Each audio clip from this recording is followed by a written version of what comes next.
Hello everyone, welcome back to the ODA in law class. Okay, today we will see the Korean story from the recipient country to the donor country when they changed their status in the ODA field. Korea has many agreement or contract with other countries and the international societies. When they was in the recipient country,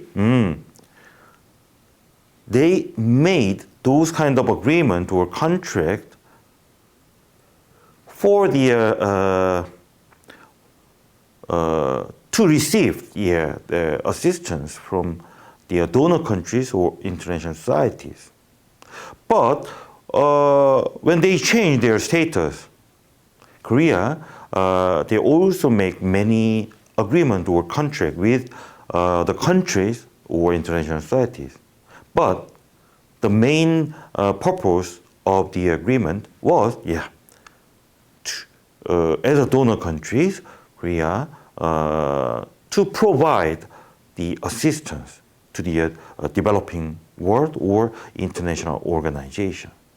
So when we see the agreement or contract, then we can understand why they make these agreement and the reason made the hint to understand the status of Korea and the main content of the assistance. Okay, are you ready? And then we will start. Okay, in a part 1, we will see the laws for Korean ODA works from recipient status. Okay, the international law for the ODA works in Korea. We will see the international law. Then we can understand the Korea's status from recipient country to the donor country. And then the mainstream of the content or the assistance work in the international society. Okay, in 1970s, for example, the international agreement by Korea is about grant or loans to Korea. So Korea was a recipient country to receive the help, the assistance from international societies. Korea has to make the agreement. To receive the help, Korea has to have to make some kind of promise. Okay. What is the promise? That is agreement. So when we see the content of the agreement, then we can assume that, what happens in there in those days? And then who is the donor country and who is the recipient? And what the main target of the ODA works. So nowadays, in 2020, Korea also are making many international agreements. Then the main content is quite different from 1970s.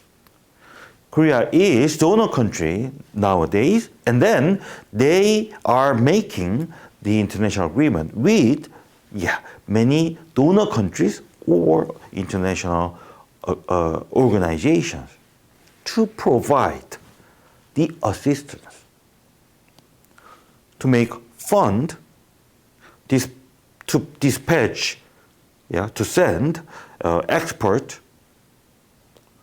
to make the policy, good policy,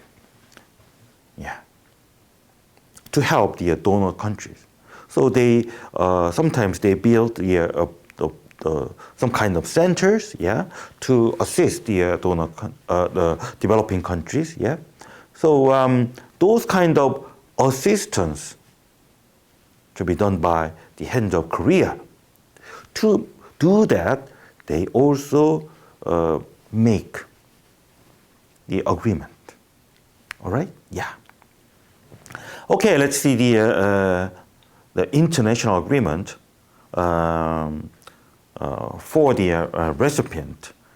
Korea was a recipient country, so we will see the point. Okay, since 1950s, yeah, Korea was the one of the major recipient country in the international societies. They had received lots of assistance from international societies. So they had to make various types of agreement to receive the help. To reduce the poverty, to make infrastructure, yeah, they made those kind of things. The early days, for example, 1950s and 60s, yeah, the major target was with poverty reduction.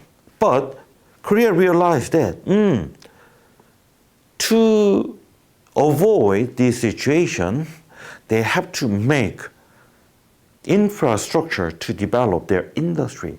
So economic development projects was launched. To do that, they received the help from international societies. For that, they make many kind of agreement. So bilateral agreement with Korea, between Korea and donor country, or the bilateral agreement between Korea or international organization, such as World Bank or United Nations something agency. Or, yeah, Korea can join to the multinational groups to receive the helps. Then they have to make multinational agreement for a special fund or the building organizations. Okay, so mainly in 1970s, but roughly speaking, from 1950s, 60s, 70s, and even to 1980s, for several decades, Korea had made many international agreements to receive the help from international community. So if Korea has a lot of agreement for that, that means they had done various types of development project as a recipient. Okay? Yes, it's true. There are so many kind of international agreement between Korea and other donor countries or international organizations.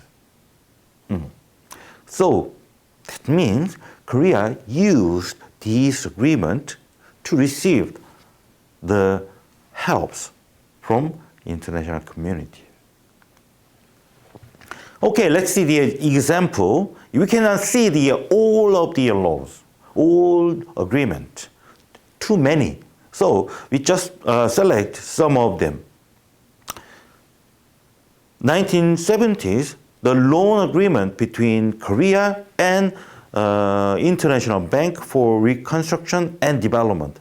Yeah, IBRD. Remember that? Yeah, I'm sure that you remember. Yeah. IBRD promised to Korea to provide some kind of loans, assistance, grant, money, to boost Korean economy, to help to make infrastructure. Yes, in 1970s, under the dictatorship of President Park, yeah, Korean society, they push the people to make infrastructure. To do that, they needed budget. Yeah. How can they supply the budget? Yeah. The assistance money. So the Korean government made the agreement with IBRD, World Bank groups. Okay? And also, same year, the Development Credit Agreement between Korea and International Development Association, IDA. IDA was, what is the main function of IDA? Yes, assistance to the developing country, especially least developed countries. That means in 1970s, Korea was one of the least developed countries. Okay? Yeah. So when we see this agreement, the development credit agreement between Korea and IDA, that means we can understand the status of Korea in those days and what they needed and who helped the Korea. Yeah, there are so many tips for our understandings. In 1970s, yes, development credit agreement. What is the development credit agreement? Yeah, to help the Korea, they needed a kind of credit. So IDA helped to improve the credit of Korea. So to do that, they made agreement. The last one, agreement between Korea and United Nations Development Program, UNDP.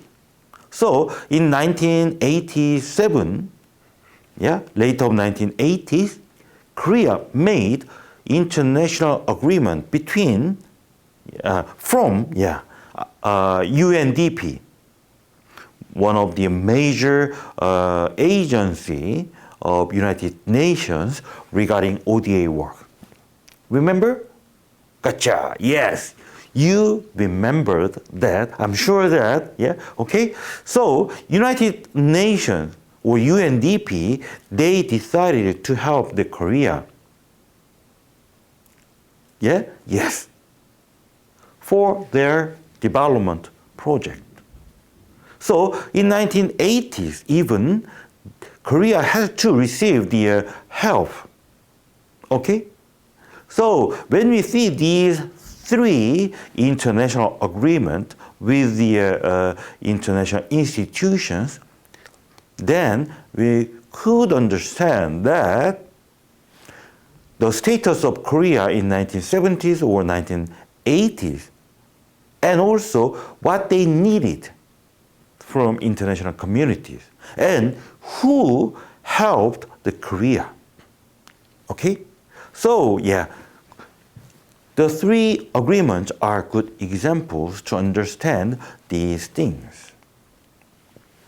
Okay, let's see the details of the agreement.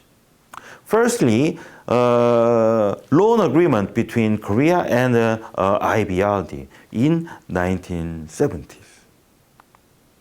Okay, in 1970s, IBRD, they decided to help Korea for their economic development project. So when we see the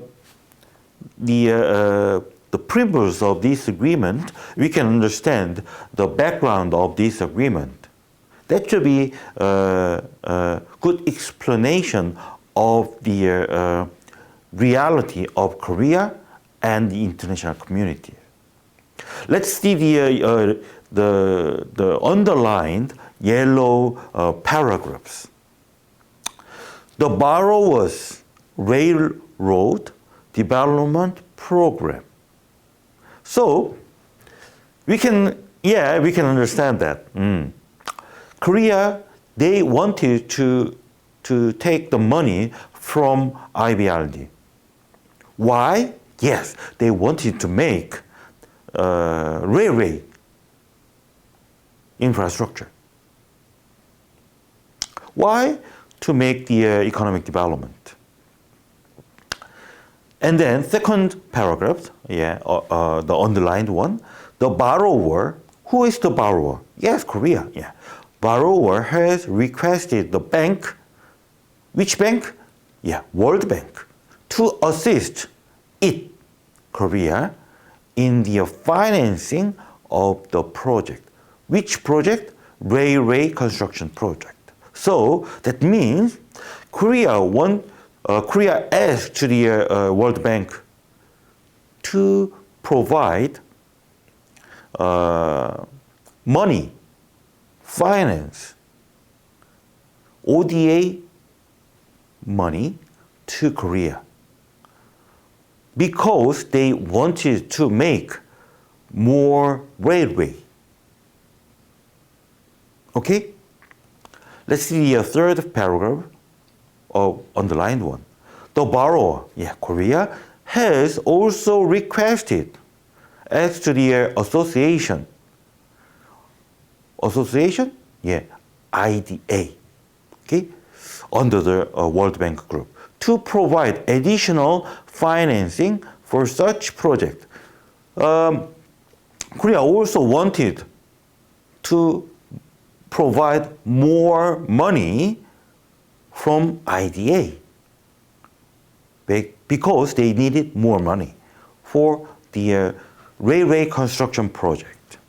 And the last one, the borrower, Korea, and the bank, World Bank, intended to extend the practicable something project, and they agreed to provide more money to Korea regarding these projects.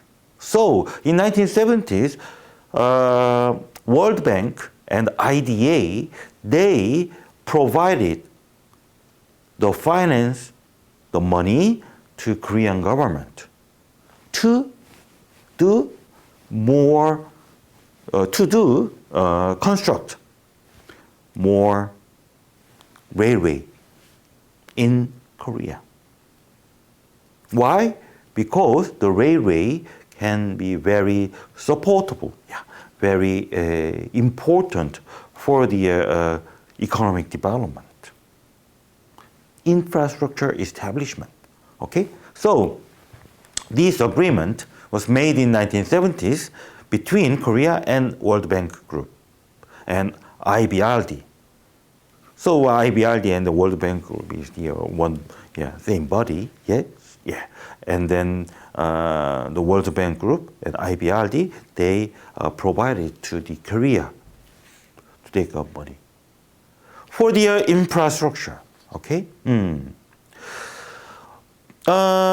Actually, Korea already received the money in 1960s for the similar reason, and then Korea, they asked to provide more money to do more construction of railway to extend the infrastructure.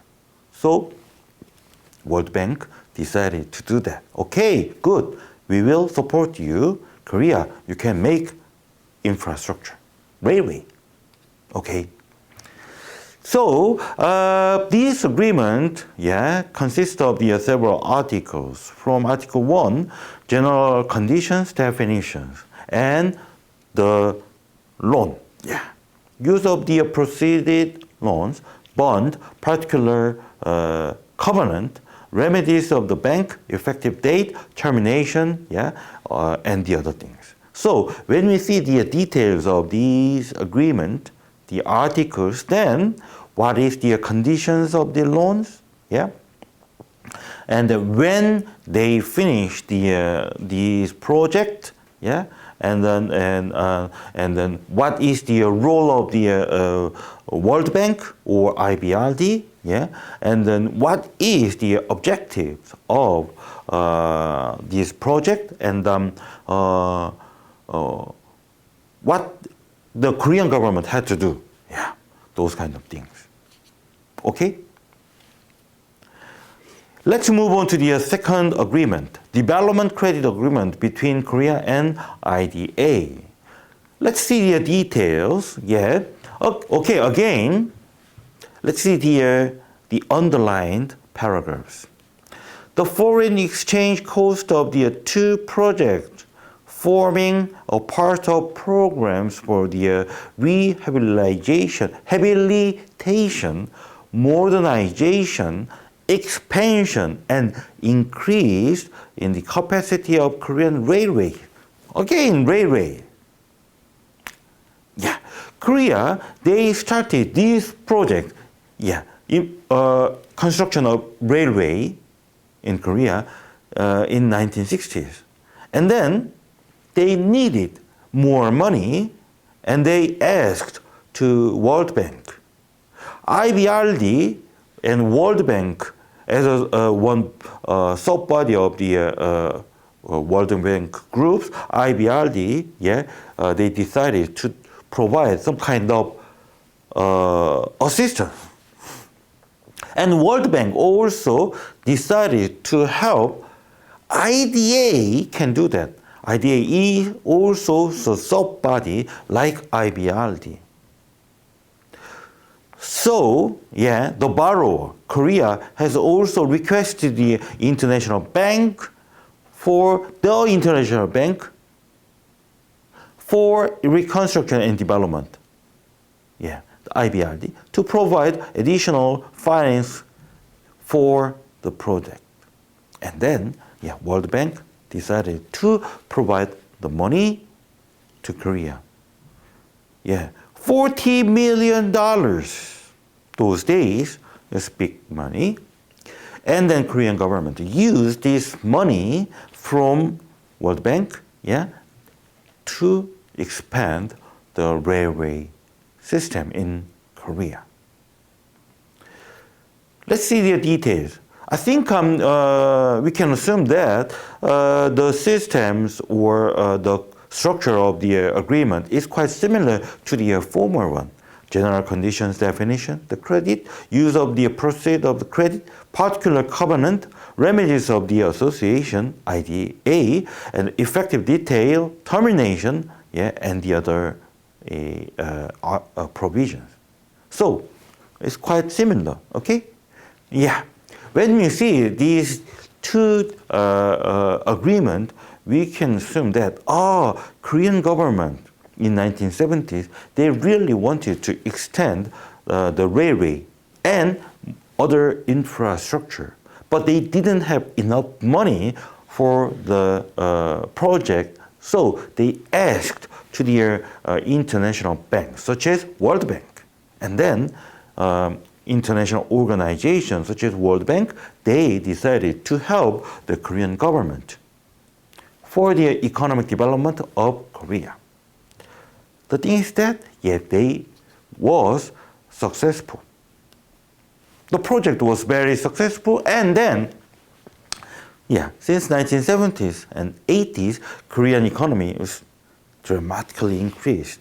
And nowadays, they became a donor country in international societies to help the developing countries. Okay, let's see the last agreement. The agreement between Korea and UNDP. In 1980s, even Korea was one of the recipient country in the international society. In late of 1980, they still received the assistance from the international societies. Okay, let's see the background. The government of the Republic of Korea wishes to request assistance from UNDP for the benefit of its people. So, Korean government asked to the UNDP, could you help our people? And then UNDP, examined what happens in Korea and how do they help, how they can help the Korean people. And they promised that, okay, we will help you, your people. Therefore, they made this agreement. Between Korean government and UNDP have entered into this agreement in a spirit of friendly cooperation to help the Korean people. Okay? Yes. Let's see the details. It's quite simple. Article 1, scope of this agreement. Article 2, forms of agreement, assistance. Article 3, execution of project. And information concerning project, participation of contribution of government in execution of project. And Article 6, excessive program cost and other items payable in local currency. Okay? So when we see the details of the provisions, then we can understand how the UNDP helped the Korean people and by which project. Article 7, relation to the assistance from other sources and use of assistance, privilege and immunity of UNDP and UNDP members. Facilities for the execution of UNDP assistance and suspension of termination of assistance and settlement of dispute between Korea and UNDP and general provisions. So we don't have to see the details of the provisions, but just briefly see the titles of the articles, then we can understand that this agreement can be a basic, fundamental legal background. And then based on this background, based on these legal tools, the partners can do the common project for help the Korean people. Okay? And then for this project, UNDP could enjoy the privileges or immunities in their activities in Korea. And the Korean government promised to the UNDP to provide those kind of privileges for their staff. Okay? So, when we see the law, we can imagine the situation in those days and what happened in there. Okay, this is the end of part 1. We can see the 1970s and 1980s international agreement. As a recipient country in the international societies, Korea had to ask to the international community to provide the assistance. And then they had to make this agreement. Okay? All right, let's have a break time and see you in part 2.